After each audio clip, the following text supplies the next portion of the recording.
first thing I've got to say on this, and I've sort of hinted at this already, is that the scales are extremely unreliable.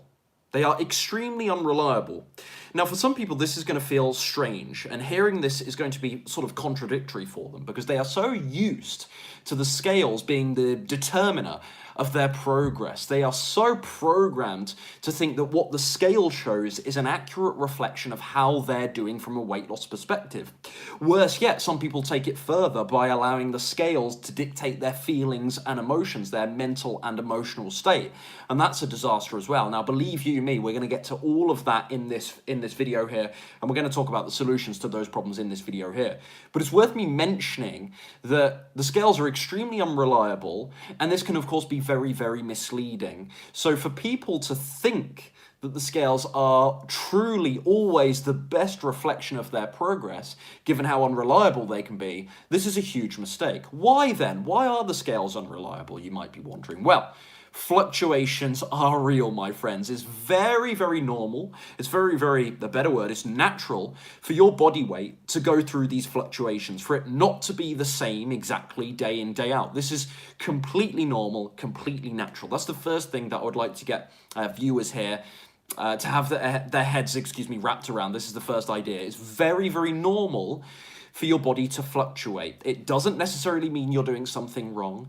It doesn't necessarily, mean that there's something going on with you that needs to be addressed. It might do, if you have day-to-day changes on the scales, it might do, but, you know, big caveat on the end of that statement, as I say. Fluctuations are normal, they're natural. It's okay. It's okay that you're up half a pound one day to the next. That's the first thing I must stress. This does not mean you're not making progress. And I'll explain why just now. Sodium, water retention, having more food in your system from the night before. Maybe you ate a little more portion-wise. Maybe you had a huge green salad on the side of your typical starchy meal for dinner last night, and you think from a weight loss perspective that should be fine, and I would probably agree with you. It depends on a couple of variables, of course, but I might agree adding a leafy green salad is not going to ruin your weight loss results. It's not going to lead to a bunch of fat gain overnight. However, when you step on the scale, maybe there's a bit more food in your system, so it looks higher. The number is higher than you were perhaps expecting. Menstrual cycle, great example there for women, okay? These things can really, really dictate your body weight. These things can cause natural fluctuations that don't need to be worried about. I didn't explain it actually, sodium retention. Glycogen, again, those following a plant-based diet, likely having a very high carbohydrate intake compared to many people. This is not a bad thing. I'm not saying it in that vein. But when you have a lot of carbohydrates, this can increase your water retention. Therefore, your body, in other words, holds on, to more water. So when you step on the scales as a new plant-based dieter, might well look like your weight has increased. You're thinking, oh my goodness, I must be doing something wrong. The thing to stress is if the scale goes up, it doesn't necessarily mean you've gained fat. Yes, of course, objectively you've gained weight. I won't deny that.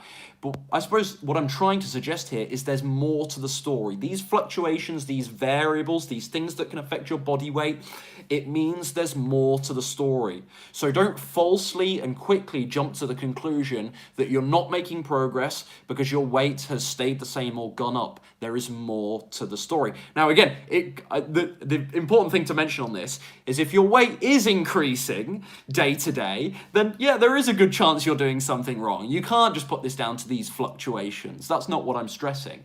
But I think the point here is don't freak out about an individual weighing all that much. That's what I would say to you. And the problem here is when you jump on the scale, that reading, that measurement you get from the scale, it doesn't cite all the factors that could be involved in that weigh-in, does it? Okay, if you jumped on the scale and it could somehow know that you were holding on to a little bit more water than usual, that maybe your time of the month was coming, that, you know, perhaps you're holding on to a bit more sodium because you ate seaweed yesterday, for example. If it could list all those things on the scale, then you could jump off the scale and you could think, okay, it was a bit high today. I wasn't expecting that. I'm annoyed by that. However, it could have been because of this, this, and this, rather than fat gain. Well, that would be helpful, wouldn't it? That would be nice. But the problem is people are just looking at the reading and they're not factoring in all of these variables. Weight loss and fat loss are not the same. So sometimes you will step on the scale and you've lost fat, but it won't look like you have. So that's important to keep in mind, as well. That really is very crucial. So yes, I think all of these things feed back into the bottom line today, which is there's a degree to which a scale reading is not actually a true reflection of your progress. And this is what I want you to wrap your head around. There's a degree to which the scale reading, or a single scale reading, I should say, is not a true reflection of reality, of your progress. So it's important not to think that each reading should dictate how well you are doing, and your feelings of self-esteem with this and your feelings of progress with this is very, very key. I mean, I should mention it's never far away. So if you're stepping on the scale from week to week and you've gained 5 pounds, yeah, you're doing something wrong, okay? That's not a fluctuation anymore, my friend. But so it's never far off. But even those small margins can mislead people. Some people thinking, oh, it's half a pound here and there. And of course, this depends on the weight you're at, okay? 5 pounds could be a lot to you if you're 150 pounds, but it might not be a lot if you're 300. So that's worth saying as well. But generally, those small margins can really mislead people. Half a pound, oh my goodness, I must be doing something wrong. Remember in that moment, the next time that happens, remember this little conversation we had. It's not a conversation, it's just a monologue, isn't it? But remember this talk I gave, and just remember how I mentioned that each individual win, not always a true reflection of your progress. It will never be far away, but those small margins, that little half a pound, 0.3 of a pound, don't think that on an individual weigh-in, that means you're doing something wrong. That is worth stressing. It's never far away, but don't get caught up in that.